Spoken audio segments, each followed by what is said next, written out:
The night was cold, and the forest was filled with a heavy silence broken only by the distant rustle of leaves under the wind. The moon hung low, casting silver light between the tall trees, and the boy walked close behind his father, carrying a small bag of tools. They had come to check the traps, but something felt wrong tonight. The air smelled different, like burnt metal and smoke, and the boy noticed his father slowing his steps. Eyes scanning the shadows ahead, a faint orange glow shimmered through the trees, and the boy whispered, asking if there was a fire. The father nodded, but said nothing instead. He moved faster, his boots crunching softly on the damp ground. Soon the glow grew brighter, and the air thicker with the smell of something strange, not just wood smoke, but the sharp tang of burning wires and fuel. The boy's heart beat faster as they stepped into a clearing and saw it, a massive dark shape lying broken on the forest floor. The wreck looked like no ship the boy had ever seen, smooth curves twisted into sharp angles by the crash, strange symbols scorched into its surface. A trail of torn earth and shattered trees marked where it had come down. The father motioned for him to stay close and moved carefully around the edge of the wreckage, listening for any sound. At first, there was nothing, only the crackle of small fires licking at the bent metal. Then a sound rose from deep inside, a faint cry, high and trembling. The boy froze, every muscle tight. It was not the cry of an animal, it was something else. The father's eyes narrowed, and he whispered they might still be alive.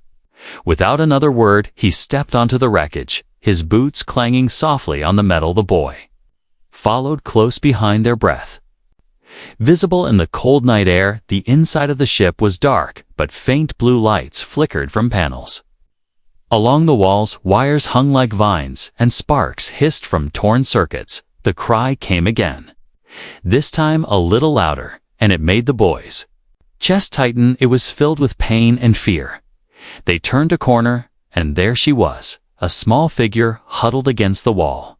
Her skin pale with a faint silver glow, her hair long and tangled like threads of night, her eyes wide and shining in the dim light. She was shaking badly, her clothes torn and burned.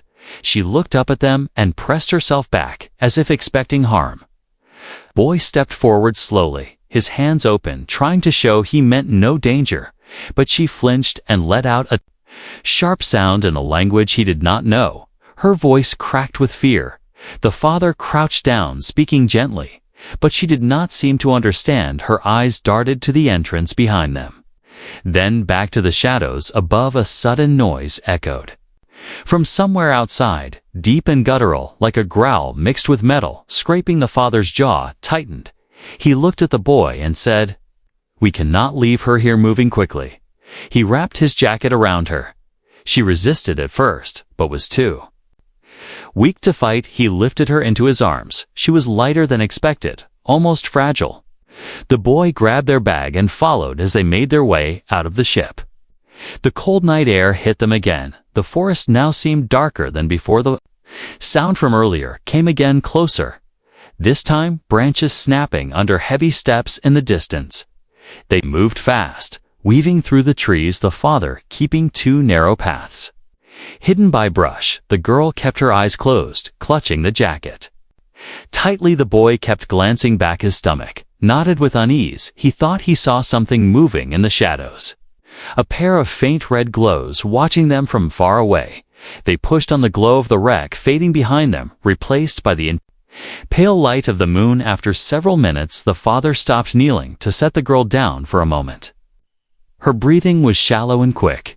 He checked her pulse and nodded, but his face was tense.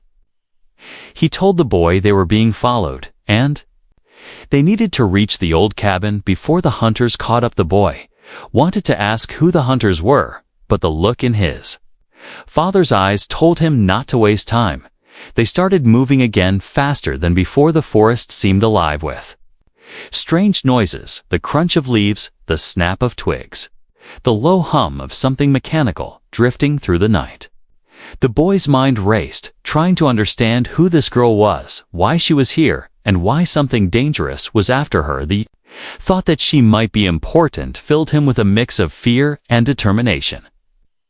Last, the outline of the cabin appeared through the trees, an old wooden structure. Leaning slightly with age, but still sturdy enough to give shelter, they were. Only a few steps away, when the girl's eyes snapped open, she gasped in terror and pointed behind them. The boy turned and froze. The red glows were closer now, much closer, and moving. Quickly, the shape around them large and shadowy, slipping between the trees with unnatural speed. The father picked her up again and rushed the last few steps into the cabin, the door closing with a heavy thud. The boy dropped the bag and slid the bolt into place, his chest rising and falling rapidly. The girl sat against the wall, shivering, her silver eyes darting between them and the door. The father took a deep breath and said quietly, "Whatever she is to them, she is ours now, and we will keep her safe outside." The sound of heavy breathing and claws scraping against the wood sent a chill down the boy's spine. He knew they had only bought themselves a little time before the danger found a way in, and the night was far from over. The forest was alive with the sound of pursuit, and each step the father took was measured, yet urgent. The boy stayed close behind, holding the alien girl's small, trembling hand. Her grip was so tight that his fingers began to ache, but he did not let go. The night air was sharp and cold, filling his lungs with each breath. Yet it was not the cold that made his heart pound. It was the knowledge that something dangerous was following them, and it was closing in. A low growl rolled through the darkness, and the boy's head snapped back, his eyes searching the shadows between the trees. Then he saw them, two faint red glows bobbing and weaving through the blackness, as if the eyes belonged to a predator that knew exactly where they were. The girl's breathing became quicker, and she whispered something in her language, her voice cracking with fear. The father did not slow down his voice, calm but clipped, telling them to keep moving and not look back. The ground beneath their feet was uneven, roots catching at their boots, while damp leaves made each step slippery. The father guided them along a narrow deer trail he knew well, weaving between thick brush and low branches. The path was one that could hide them from sight, but the red glows did not falter in their pursuit. It was as if the creature chasing them could smell the fear in the air. They leaped across a shallow stream, the icy water splashing up to their knees, the sound loud in the otherwise hushed forest. The father paused for only a heartbeat, glancing back before urging them on faster. The boy could hear more noises now, the crack of branches snapping and the steady crunch of heavy steps growing louder each moment. The girl glanced upward, suddenly her eyes wide, and the boy followed her gaze through the canopy. A small silver object floated above the treetops, its underside glowing faintly as it drifted slowly in their direction. The father pulled them quickly under the thick branches of an ancient pine, its heavy boughs hiding them from view. They crouched in silence as the object passed. Overhead, a cone of white light sweeping across the forest floor. The boy held his breath, the girl's fingers clutching his shirt, until the light slid away and the sound faded into the distance. When the father finally signaled to move again, they wasted no time breaking from cover and racing toward the only place they could think of for shelter through the trees. The shape of the old cabin appeared, leaning slightly, but still solid enough to give hope for safety. The boy's chest lifted with relief, yet before they reached it, a shadow stepped out from the darkness and into the moonlight, blocking their path. The creature was tall, its body covered in black armor like overlapping plates, each one scarred from countless battles. Its red eyes glowed brighter, now fixed entirely on the girl. Its hands ended in long curved claws, and in one it held a weapon the boy could not name, but instinct told him it was deadly. The father raised his rifle without hesitation, his voice steady. As he told the boy to take the girl inside, the boy grabbed her hand, pulling her toward the back of the cabin, forcing the creaky door open with a shove. The smell of old wood and dust greeted them inside, but they had no time to notice the girl's Eyes darted around as if expecting more threats, and the boy led her to a trapdoor hidden beneath a worn rug. He yanked it open, revealing the dark space below, and helped her climb down into it just as a deafening crash sounded from the front of the cabin. The boy followed her into the dark, the space cramped and smelling of earth. Above them, the sound of heavy boots thudded on the floor, followed by the crack of the rifle, and the furious roar of the creature. Dust fell from the boards above. Each time something slammed against the walls, the boy reached for the girl's hand in the dark, feeling her trembling beside him. Then came more noises, more footsteps. Heavier than before, the father shouted something the boy could not make out. Over the chaos, the trapdoor above them creaked and light spilled in for a moment. A face appeared, not his father's, but one with sharp teeth and those same red glowing eyes. The boy froze in place as the creature reached down, but before its claws could touch them, a thunderous blast filled the air, and the face vanished, replaced by a heavy thud against the floor. The father's voice called down, urging them to hurry. There was no time to waste. They scrambled out of the hiding space, and the boy caught sight of dark blood pooling on the floor, but no chance to ask whose it was. The father grabbed them both and pushed them toward the back door, saying the forest was no longer safe and more would come. They stepped into the cold night once again, the trees stretching ahead like a wall of black, their breaths coming in sharp bursts. The boy could not shake the feeling that the red eyes would find them again, no matter how far they ran, and deep inside, he knew this was only the beginning of something far more dangerous than they could imagine. The old cabin was dark and cold, the smell of dust and damp wood filling the air as the father pushed the heavy door shut and dropped the wooden bar into place. The boy guided the alien girl toward the corner where the old fireplace stood, its bricks cracked but still able to hold a flame. She sank down against the wall, her knees drawn up to her chest, her eyes flicking toward every shadow as if expecting danger to step out at any moment. Father struck a match and lit the small pile of wood. The flames caught quickly, casting a warm orange glow across the room. The light danced across her pale silver skin and made her eyes shine even more yet. The boy could see the fear in them, and it unsettled him. She held her hands close to the fire, but kept glancing toward the window as if the warmth was only a brief comfort, and she knew something was still out there then. Father sat down across from her, leaning his rifle against the wall, his eyes studying her face with quiet patience. He asked if she could understand him, speaking slowly and clearly. She tilted her head slightly as if recognizing some words, but not all. Then, in a voice that was soft and uncertain, she tried to speak in his language, the words broken and strained. "They want me for war," she said, her voice barely above a whisper. Boy felt a chill run through him. The father frowned and leaned forward, asking her to explain. She shook her head as if the details were too heavy or too dangerous to share. Instead, she pointed to the ceiling and then to herself, her eyes darkening. The boy understood enough to know she was not just any alien girl. She was someone important, someone worth chasing across a forest. And through the night outside the cabin, a faint sound made the father turn his head. A slow, sweeping hum, like the one they had heard before when the search drone passed above.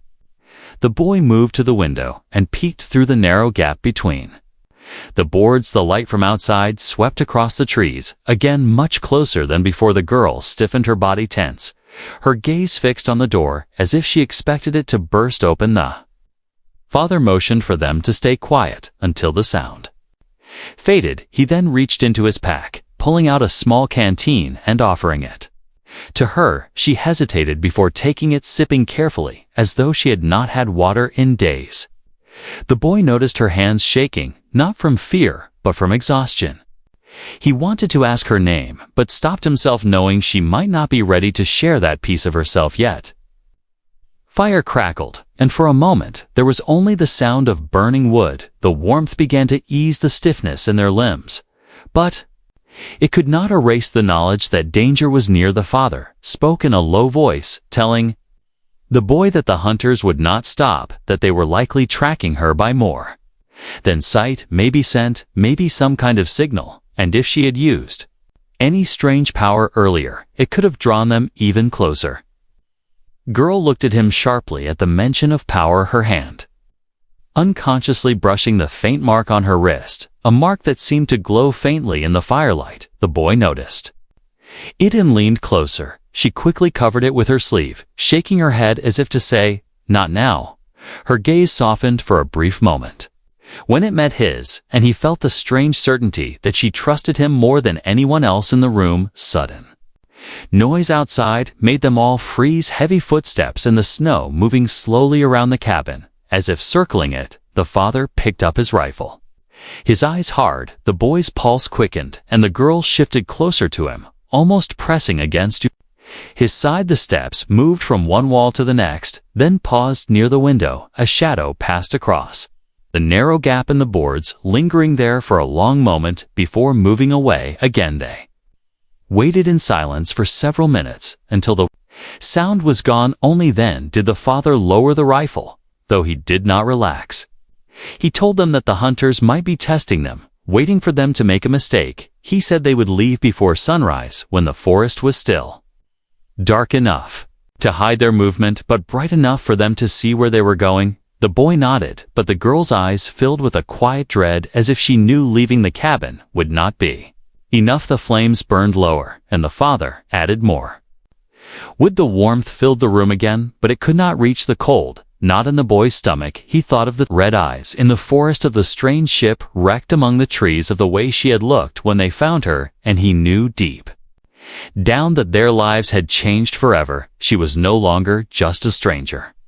She was part of them now, and protecting her was no longer a choice, it was a promise. Outside, in the darkness, far beyond the cabin, a faint red glow pulsed once before fading into the night, a sign that the hunt was far from over. The first sign of danger came as a faint vibration through the floor. The boy felt it before he heard it, a steady thump that grew heavier with each second. The alien girl's head snapped toward the door, her silver eyes wide with alarm. The father was already moving across the room, grabbing his rifle from where it leaned against the wall and checking the chamber. Without a word, he motioned for the boy to stay with her. The sound outside changed from a thump to a deep metallic scrape. Something was climbing the side of the cabin. The boy's heart pounded as a shadow crossed the window. A massive shape, moving with unnatural speed. The girl pressed against the wall, her hands trembling, her breathing shallow. The father positioned himself near the door, his eyes sharp and his body still. Then a loud crack split the air as part of the roof groaned under heavy weight. Dust fell from the ceiling with each step the intruder took above them. The boy realized it was not just one set of footsteps, there were more than one out there. First strike came fast. The roof shook violently as something heavy landed on it again. Then claws ripped through the wood, tearing a hole big enough for cold air to rush inside. The father fired his rifle, the blast deafening in the small space. A roar followed the sound, low and filled with rage. The boy grabbed the girl, pulling her behind the table as splinters rained down. The hole widened, another claw appearing, then a dark armored head with burning red eyes forcing its way through. The father fired again, and the creature recoiled. But more movement came from the front door. The wood shuddered under repeated impacts, each slam making the bar jump in its brackets. The father shouted for the boy to stay down. As he reloaded, the boy glanced toward the girl, who was staring at the roof, her lips moving as if she was whispering something to herself. A faint glow began to spread across her skin, so subtle, he thought. At first it was just the firelight, until it grew brighter. The front door burst inward in an explosion of splinters. A towering figure stepping through its armor dented its claws, curling toward them. The father fired at once, the bullet striking the shoulder, but the creature barely staggered. It moved forward, sweeping its arm through the air and sending the rifle flying across the room. The boy's stomach dropped as he saw the father stumble back, narrowly avoiding The girl stood suddenly stepping from behind the table, her small frame seeming impossibly fragile before the armored bulk of the attacker. She raised her hands and the glow around her flared into a sudden pulse of light. A wave of force exploded outward, smashing into the creature and throwing it back through the doorway. It landed hard in the snow outside, leaving a deep crater where it hit the protege. Where it hit the ground, the boy stared in shock, but the girl's knees buckled. She swayed and he caught her before she could fall. Her skin was cold and her breathing weak. The father rushed over, checking that she was still conscious before glancing at the doorway, where the attacker was already trying to rise from the snow, his voice urgent as he told them they had to move now. The blast would bring more of them. Another roar echoed from the trees, this one closer, and the boy's blood ran cold. More shapes moved between the shadows surrounding the cabin. The father retrieved his rifle and motioned toward the back. The boy helped the girl along, her weight light in his arms. They stepped into the freezing night air, the snow crunching under their boots, the wind carrying the smell of burning wood and the metallic temps of alien machinery. They moved quickly into the cover of the trees, the father leading them along a narrow path. The boy glanced back and saw the cabin shrinking behind them, its door hanging from one hinge, smoke curling from the hole in the roof.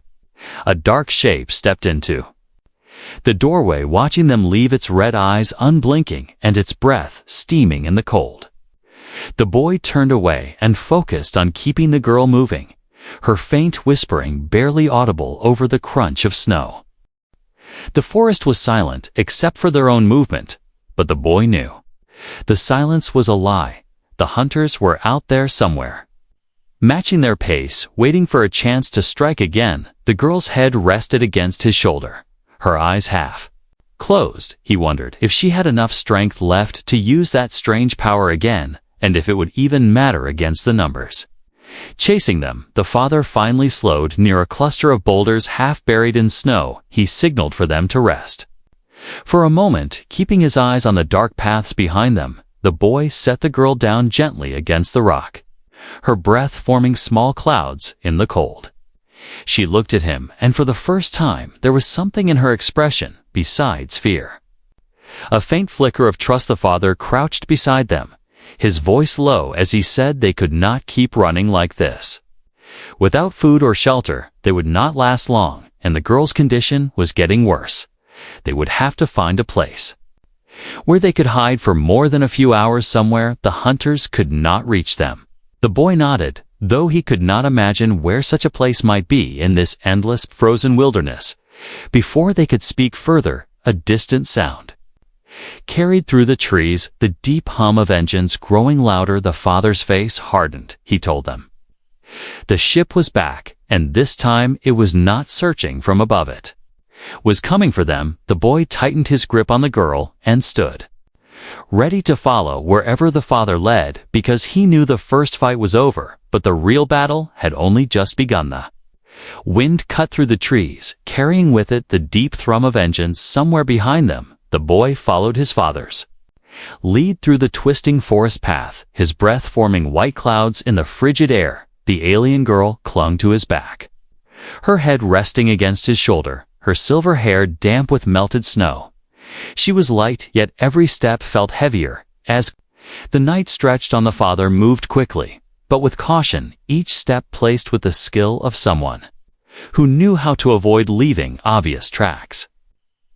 The snow crunched softly under their boots, and the boy could hear nothing else except the faint hum that seemed to grow closer no matter how far they walked. He glanced over his shoulder more than once, expecting to see red eyes watching from the dark, but only shadows moved there. They crossed a narrow frozen stream, the ice cracking faintly under their weight. The father signaled for silence and led them along the bank, where the snow was thinner and the tracks harder to follow. The boy's legs ached, but he did not complain. The girl's breathing was shallow and uneven, her hands gripping the back of his jacket as if she feared he might disappear if she let go for even a moment. Hours passed in a haze of snow and cold. The trees Growing taller and closer together until the moonlight was almost gone, the father stopped near a rocky ridge and pointed upward. They would climb and use the height to check their path and see if they were still being followed. The boy adjusted his hold on the girl and began the climb, his boots slipping on the icy stone, but he kept moving the father ahead of him, pulling himself up with steady strength. When they reached the top, the view stretched out in all directions. The forest below, a dark sea, broken only by patches of silver light. The boy's eyes searched for movement, and he saw it, a faint red flicker far behind them, weaving between the trees like a slow hunting fire. He told his father, who nodded grimly and said they had bought themselves some distance, but not enough. They moved down the other side of the ridge into a valley, where the snow was deep and the cold sharper. The wind carried a different scent, here a bitter tang that made the boy's nose sting. The girl stirred against his back, whispering something in her language and pointing toward a cluster of dark shapes. Ahead they approached carefully and found the remains of an old settlement, wooden cabins, collapsed under years of ice and rot. The father chose the least damaged one and pushed open the warped door inside.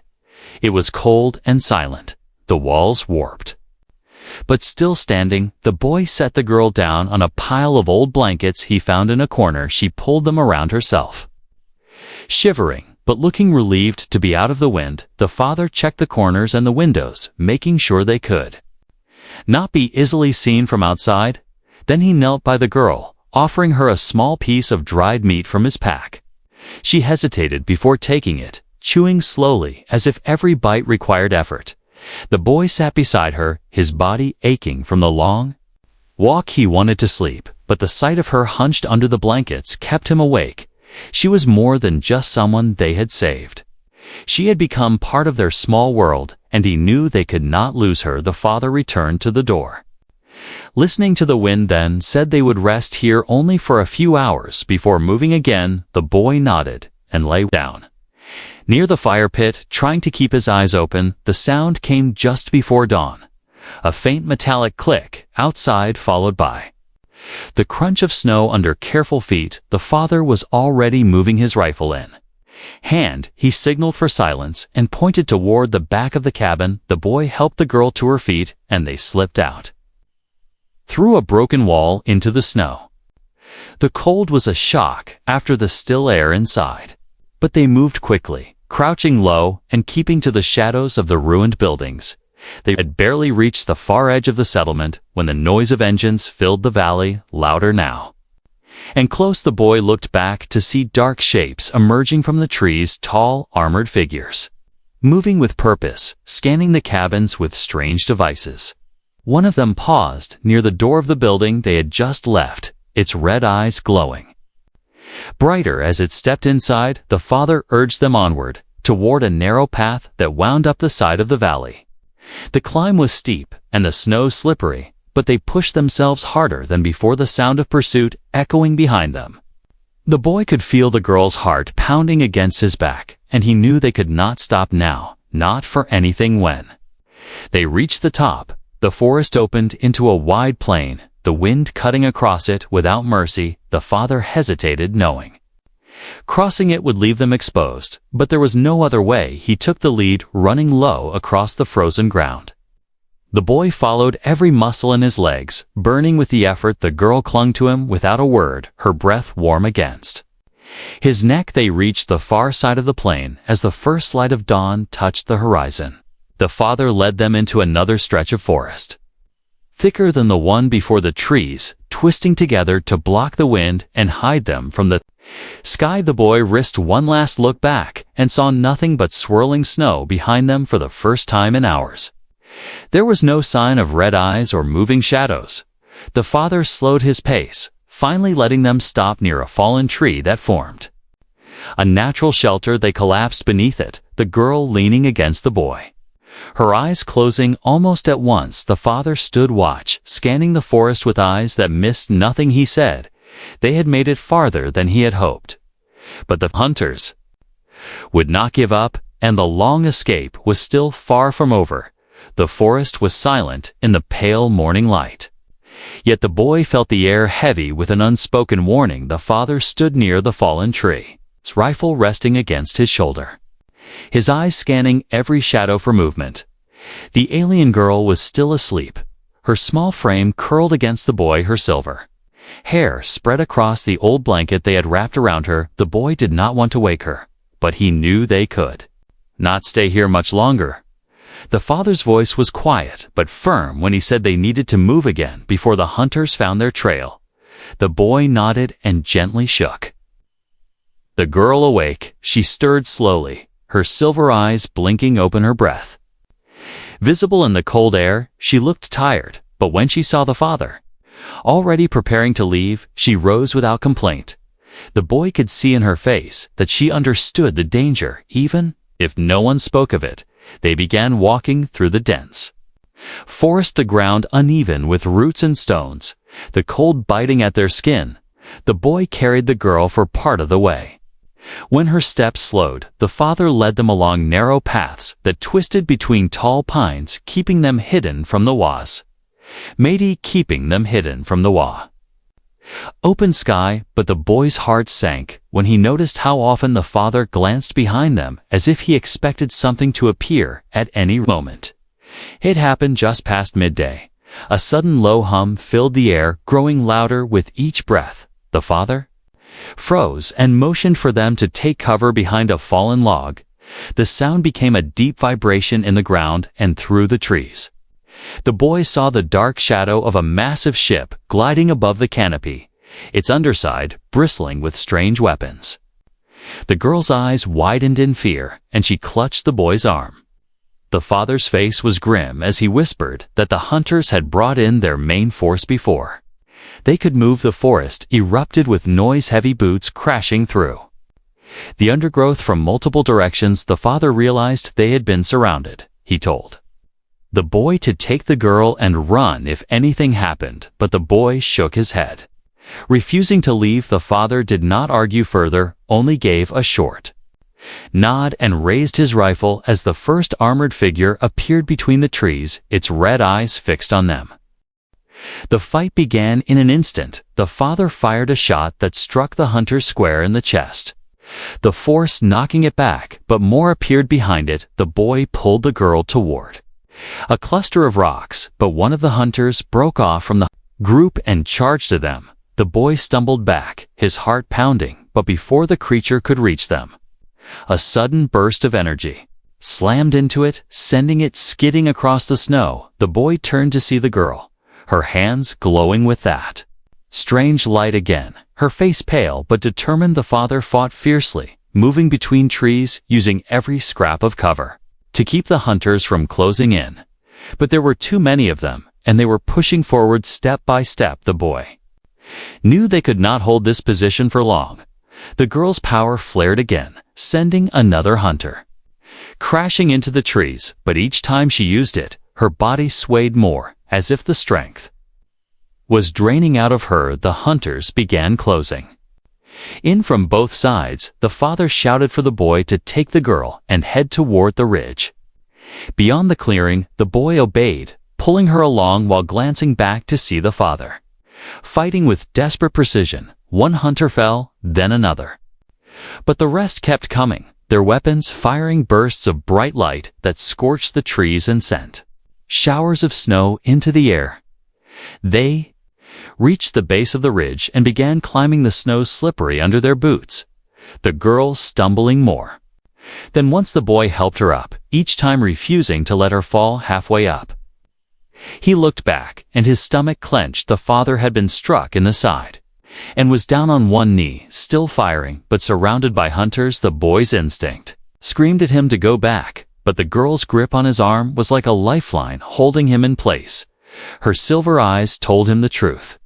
If they went back now, they would all be lost. The father shouted something the boy could barely hear over the noise of the battle, telling them to keep going and not stop. The boy swallowed hard and turned back toward the top of the ridge, pulling the girl, the sound of the fight fading with each step they climbed. When they reached the top, the boy looked down one last time. The father was still fighting, still standing despite the odds. his figure framed by flashes of light and the dark shapes of the hunters closing in. The boy led the girl down the other side of the ridge into a narrow ravine.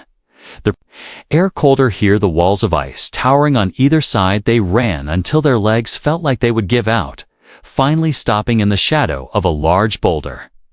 The girl leaned against him, her breath shallow, her hands shaking. She whispered in her language words he did not understand, but the tone told him she was thanking him. The boy listened for any sound of pursuit, but the forest was quiet, only the distant hum of the ship lingering in the air. He knew they had not seen the last of the hunters, and that leaving the father behind was not the end. It was only the beginning of the fight to come. The girl rested, her head against his shoulder, her trust in him clear and unspoken. He wrapped his arm around her and silently made the same promise he had made the night they found her. They would protect her forever, no matter what it cost. The ravine was cold and silent.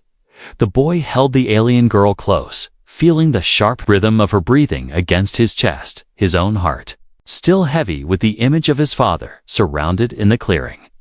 The snow around them glowed faintly in the thin light filtering down from the ridge. Above, the girl's silver eyes met his for a moment before she looked away, her face drawn with exhaustion and something deeper, a grief that mirrored his own. They stayed hidden in the shadow of the boulder until the boy was certain no movement stirred above. He listened for the hum of the hunter's ship, but the air was still, only the faint rustle of wind against the ice walls. The girl's hand found his sleeve, gripping it, as if afraid he might vanish into the shadows.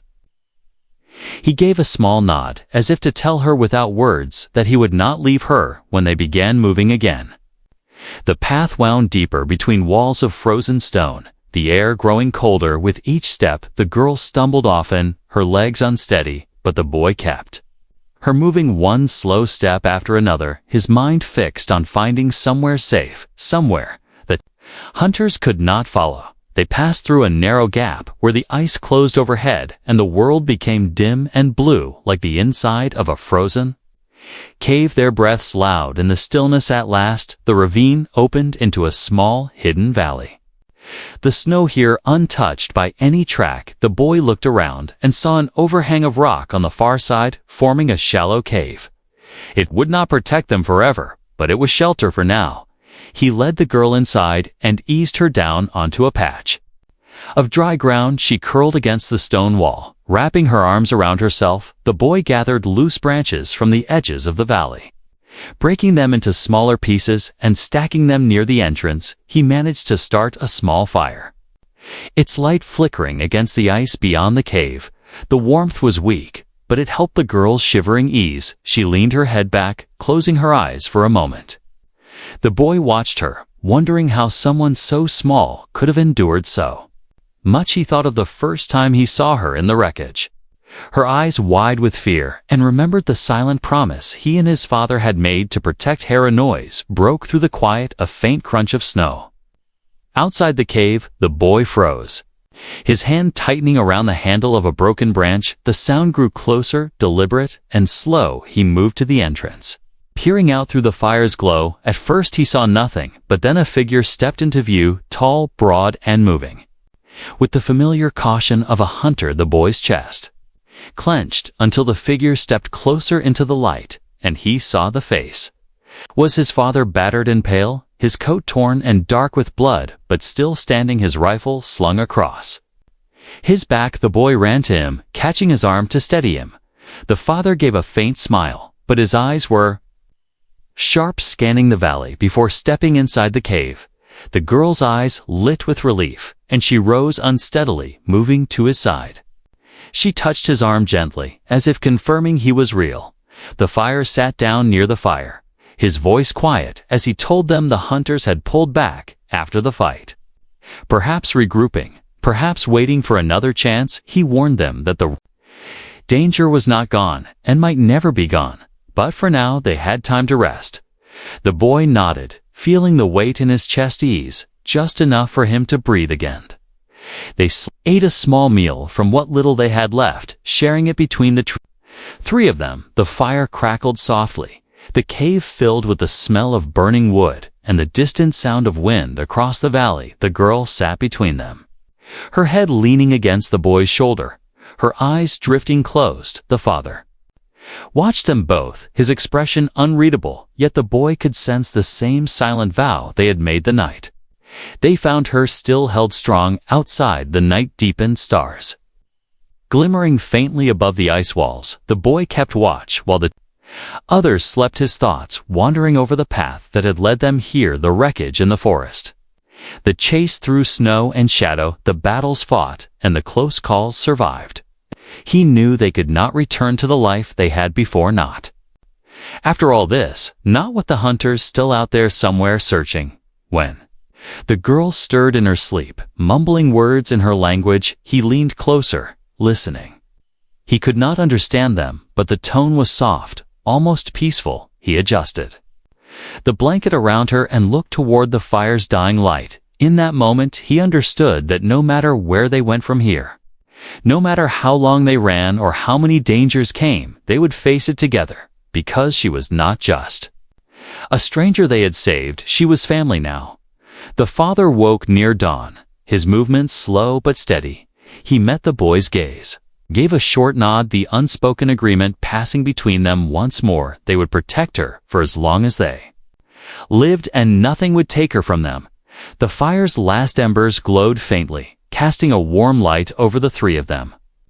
Huddled close in the cold far away beyond the ridge, a faint red glow pulsed and faded in the shadows, a reminder that the hunt was not over. But inside the small cave in the hidden valley, the boy, the father, and the girl sat together, bound not by blood, but by the choice they had made, and by the promise that had become their truth. They would protect her forever.